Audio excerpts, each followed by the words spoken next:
Hello and welcome to Budget with Business Standard. I am Ruchika Chitravanshi. In today's episode, we are going to talk about what the budget can offer for the banking sector for bank account holders, people like you and me. But first, let me introduce you to our guest today, very senior journalist, Mr. Indivjal Dhasmana and Raghu Mohan. So let me begin with you, Indivjal.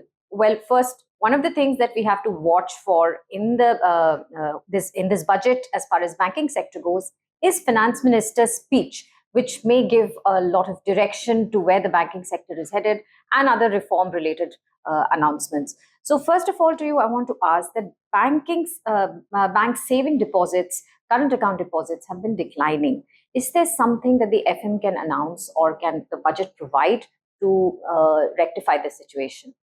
Yeah, Ruchika, as you rightly said, saving bank account and current account in proportion to total deposits of banks have been declining, though they have been higher than during the COVID period. Uh, so the issue, and these are low-cost deposits for the banks. So banks like to have those deposits, but the issue is that saving banks give only 3 to 4% to depositors. Uh, this is good for banking sector, but not for customers who are fighting high inflation. Yeah. And also banks are facing stiff competition from other sources like mutual funds, and investors now have much more avenues to park their funds than in good old days. So the demand from the banking side is that you give higher tax deduction, which is currently at rupees 10,000 in saving bank accounts. So if you earn interest income up to 10,000, you get deduction from income tax. Uh, so banking sector wants it to be raised to 25,000. And besides that, nowadays banks are giving switch-in facilities for customers. So they keep portion of your account, your money in saving banks, and portion in the fixed deposits. And whenever you need liquidity, it is automatically or on your request transferred to saving banks. So what they want is that this deduction is also given to the fixed deposits. But the another issue is that these tax deductions are given only in the old tax regime. But the government wants to popularize new tax regime. Though finance ministry sources are saying that they will be considering this demand, but the issue comes that they, as I said, that they want to popularize the new tax regime. So whether and the new tax regime doesn't give these deductions to all classes of depositors, but only to senior citizens. Raghu, is there scope for this kind of increase in the amount that is exempted from tax, etc.? Just to take out from what Indujal said, one way is to look at the class of depositors who are to get these tax breaks. Now, I don't think there's a case for giving a uniform tax breaks to all kinds of depositors. That means, why should a high net worth individual get a tax break? You go for small savers. Now, the second issue here is that credit growth is fast outpacing deposit growth. So, how exactly you go about it has to be seen. Now, I think this would call for coordination between SEBI, because mutual fund benefits are quite different from bank deposits, and the Reserve Bank of India to put their heads together to solve this. I don't think this may fall between the purview of the budget per se, but may call for what I call interregulatory coordination.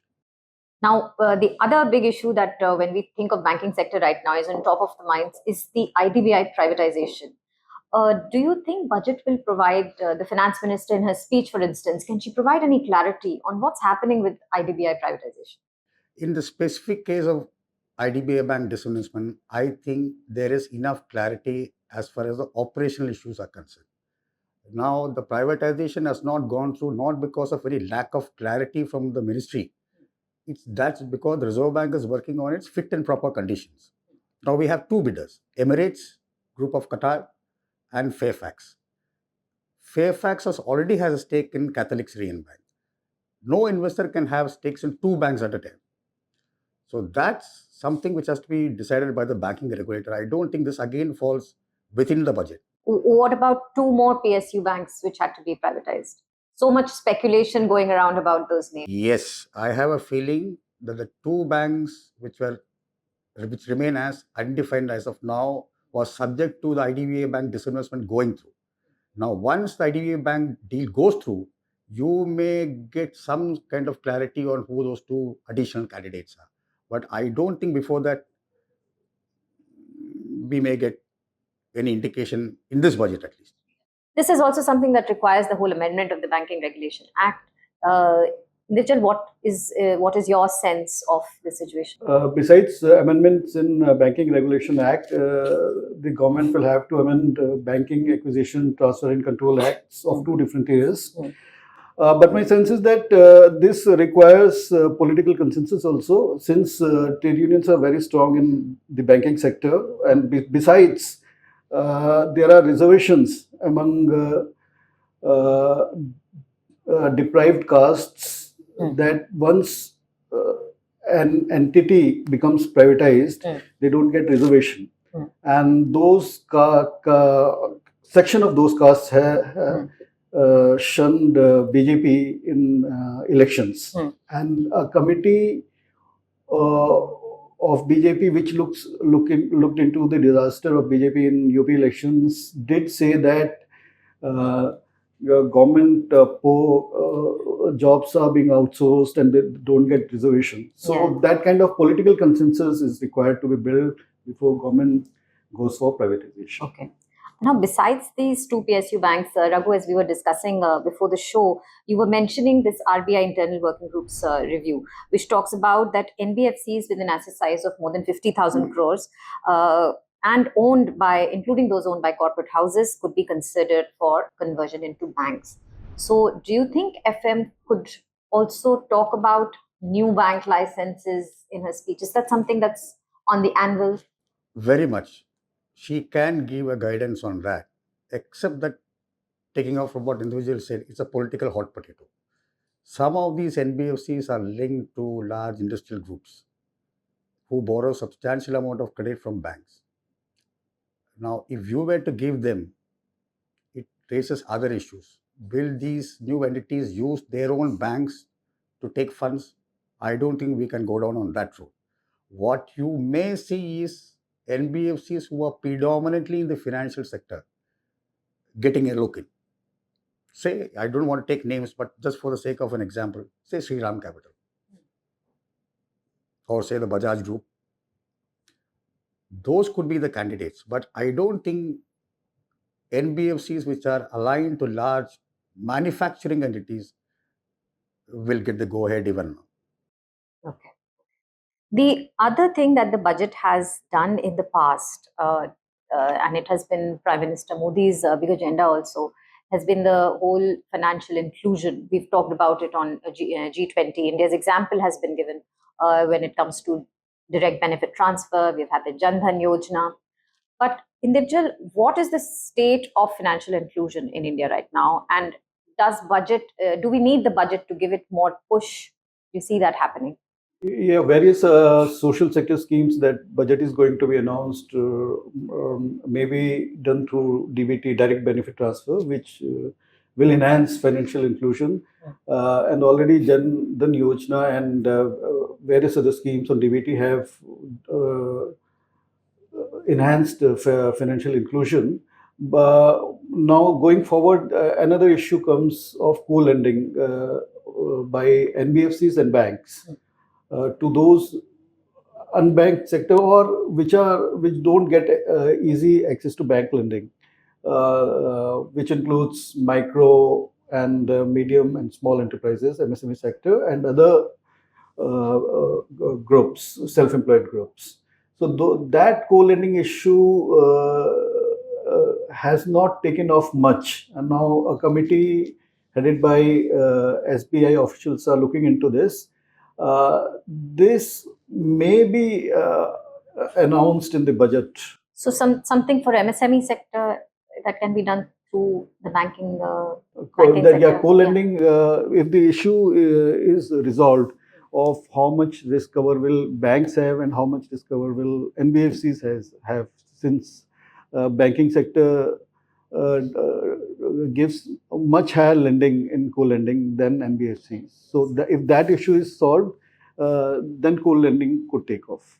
The other big achievement of this government has been the UPI. And in the recent past, we have seen this whole debate about whether UPI should be charged.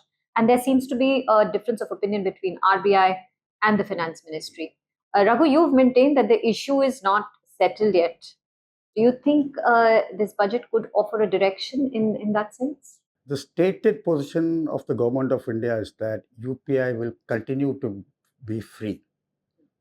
Though the RBI discussion paper said we should have a debate on what constitutes a public good. Now, we should remember that when UPI was launched, it was not free. It got an impetus only after it became free. The issue is that there's a cost attached to UPI which is not evident to many people. Banks pay a switching fee to National Payment Council, Corporation of India. It runs into some 700 odd crores every year, which is not recovered from customers at all. Now, one way of looking at the UPI pricing is that, let's take an analogy of free gas cylinders. It's given only to a certain section of society. You can adopt the same approach for UPI. There is no reason why a well-paid individual should get UPI free for all times to come, or you cap the number of free transactions, and beyond a certain threshold, you charge for it. I think these are the only few ways you can slice and dice the issue of UPI pricing. Is finance ministry considering any of these? These issues were raised in the RBI discussion paper, but the public stance of the ministry is that UPI will not be priced. So UPI will not be priced. That's definitely good news for all of us. The other thing that we wanted to hear about from you, Indivjan, and all the banking sector employees that are listening in, I think this is most important for them, is the whole 5-day working week. What is happening with that? And can budget be used as a platform by Sitaraman to finally announce something on this? There is already an agreement between Indian Banks Association, banks and trade unions to go for 5-day week. But the finance ministry has to agree to that. 5-day week will mean that in a month, employees will get 2 or 3 more days off, because already 2 Saturdays are off in banking sector. And for that, their working hours will also increase by around 8 hours in a week. So for finance ministry has to agree to it, and it may be announced in the budget or maybe outside the budget. Raghu, anything you're hearing from I your have a sources? slightly different view on the weekends off. I think we should also look at the larger issue of public holidays in this country. Very few countries in our stage of development has got this many public holidays. You can give employees away. You either opt for the holidays of your choice if it falls in your religious denomination, or you continue to work. Well, Raghu, many of the banking sector employees may be disappointed by what you're saying, as they're really looking forward to this 5-day week. As journalists, we don't really get these public holidays as well. So I do hear you.